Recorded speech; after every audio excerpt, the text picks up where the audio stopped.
अस्सलाम वालेकुम सर। वालेकुम अस्सलाम बेटा। सर क्या नाम है? अशरफ सियाल। अशरफ साहब, आपको लगता है महंगाई बहुत ज़्यादा हो गई? जी बिल्कुल, यकीनन बहुत ज़्यादा होगी, बहुत ज़्यादा है बेटा। तो किसने की? बस हालात ने ऐसे किया है कि मुल्क के जो हमारे रहनुमा हैं वो मुखलिस नहीं है। असल में बात ये है, अगर एक घर का सरबरा ख़ुद अपनी फैमिली को अच्छे तरीके से नहीं चलाएगा तो वो किस तरह हैंडल कर पाएगा। इसी तरह हमारे जो भी सियासतदान हैं बेटा, वो ख़ुद लूट मार में लगे हुए हैं। अगर वो सही एक्चुअल तौर पर काम करें और आवाम के लिए भलाई का काम करें तो यकीनन महंगाई भी नहीं होगी और कोई करप्शन भी नहीं होगी। ये क्या लगता है करप्शन कौन रोक सकता है? सर बेटा, ताकतवर लोग करते हैं। अब गरीब बंदा हम जैसा वो तो कर नहीं सकता, क्योंकि उसके लिए लॉ एंड ऑर्डर है। अब जो ताकतवर है उसके लिए कोई कानून नहीं। वो बिजली भी चोरी कर रहा है, वो आपके बैंक में डाके मार रहा है, आवाम का पैसा भी खा रहा है, और जो है ना हर लिहाज से वो ताकतवर और करप्शन कर रहा है। आपके ख्याल में अगला वजीर आजम किसे होगा? अगला वजीर आजम बेटा बात यह है कि अल्लाह की ज़ात को हाजिर नाजिर करके कहने वाली बात है, ये कोई सैड वाली बात नहीं है। अब ये है कि खान साहब ने जो भी पीरियड गुजारा है सारा लड़ाई झगड़े में गुजारा है, कोई उनका आउटपुट वाला काम नहीं है।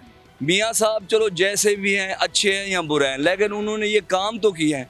आप ऑरेंज देख लें। अब मैं अगर यहाँ से तो अभी कर्जा देने बेटा, अगर मैं यहाँ से अब टैक्सी पे जाऊँ तो कम अज़ कम मेरा जो है 1000 रुपया लग जाएगा।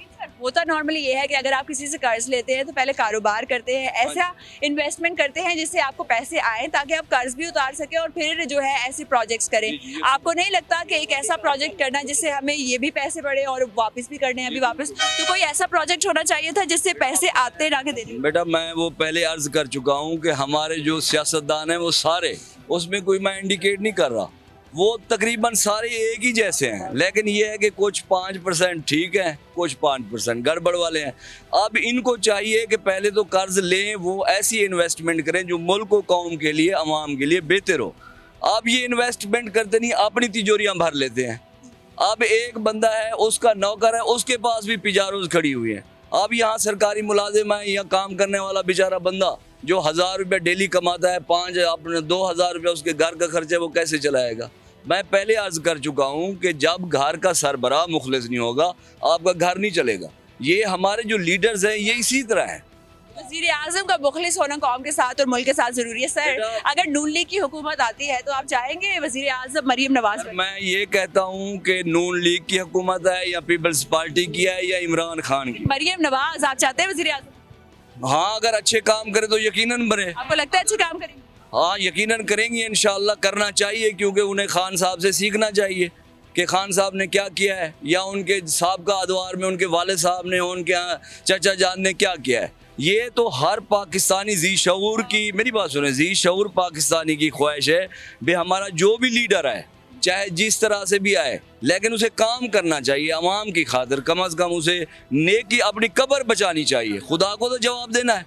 अब जितना भी बड़ा हो जाए, मर जाए 2 दिन 4 दिन, उसके बाद जिंदगी तो खत्म होनी है, खुदा की जात के पास जवाब देना है। अब जो हक खाकर मरेगा वो क्या जवाब देगा। मैं यही पैगाम देना चाहूँगा, लीडर जो भी है अल्लाह की ज़ात को हाजिर नाजिर करके, लेकिन खुदा के नज़दीक गरीब आवाम का उन्हें सोचना चाहिए। अब किराया बेटा इतना इजाफा हो चुका है कि आम आदमी की रेंज से ज़्यादा है। अब सफ़ेद पोशी रखना, बच्चों को पढ़ाना, रेंट देना, बीमारियों को मेनटेन करना आम आदमी के बस की बात नहीं है।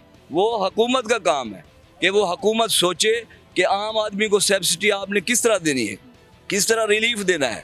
अब जिन लोगों ने असासा बनाया हुआ है वो तो कामयाब हैं, उनके प्लाजे चल रहे हैं, ट्रांसपोर्ट चल रही है, कारोबार चल रहे हैं, उनको फ़र्क नहीं पड़ता।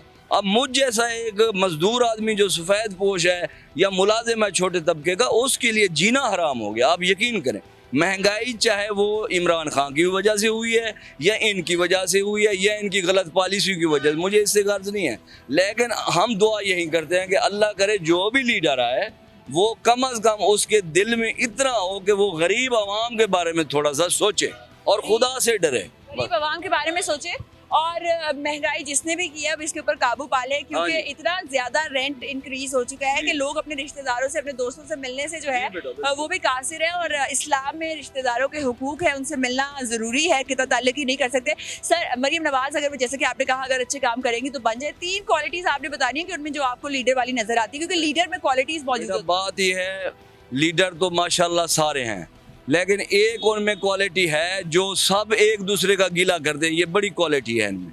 अपनी खामी को कोई नहीं देखता हैं जी, दूसरों को गिले करते रहते हैं। अब ये नहीं होना चाहिए, क्योंकि माया को माया मिले कर कर के लंबे हाथ, तुलसीदास गरीब की कोई ना पूछे बात। लीडर वही है मेरी निगाह में जो गरीब की जो है ना बात को समझे और अवाम का दर्द समझे। खुद महलों में बैठे हैं गरीब अवाम बेचारी जो है ना धक्के खा रही है, इस किस्म के लीडर की जरूरत। में तमाम जमातें इकट्ठी हैं। मौलाना साहब ने तो फतवे दिए हुए हैं पास्ट में कि लीडर नहीं बन सकती मुल्क की वजीर आज़म एक खातून। जब मरीम नवाज साहिबा की बारी आएगी, आपको लगता है कि वो फतवा जो है दोबारा नहीं? सर मौलाना साहब तो आप खुद ब्रीफ केस लेते हैं और माशाल्लाह जहां आप उन्हें छोड़ दें वहीं शुरू हो जाते हैं। अब उनको अपना किबला दुरुस्त करना चाहिए। ये एक मैं न्यूट्रल होकर बात करना कह रहा हूँ कि इस्लाम के हवाले से अल्लाह ताला ने आपको इल्म दिया है। ये जो हमारे लीडर हैं इनके पास दीनी इल्म नहीं है, दुनियावी है, लेकिन अल्हम्दुलिल्लाह मौलाना साहब के पास तो दीनी इल्म भी है, दुनियावी भी है। अब वो खुद चाहें, खुद देखें बे आकबत किसने संवारनी है, कैसे संवारनी है। मैं तो यही हदीस पाक यही है कि जिसके इखलाक अच्छे हैं वही बेहतरीन इंसान है। इंसान वही है जो दूसरों की भलाई करे। मेरे हिसाब से मैं एक रिटायर्ड टीचर हूँ, मैं यही पैगाम देना चाहूँगा, चाहे जो भी है, लेकिन खुदारा अपनी भी कब्र बचाए और हमें भी जिंदा दरगोर होने से बचा ले। बस यही बात है।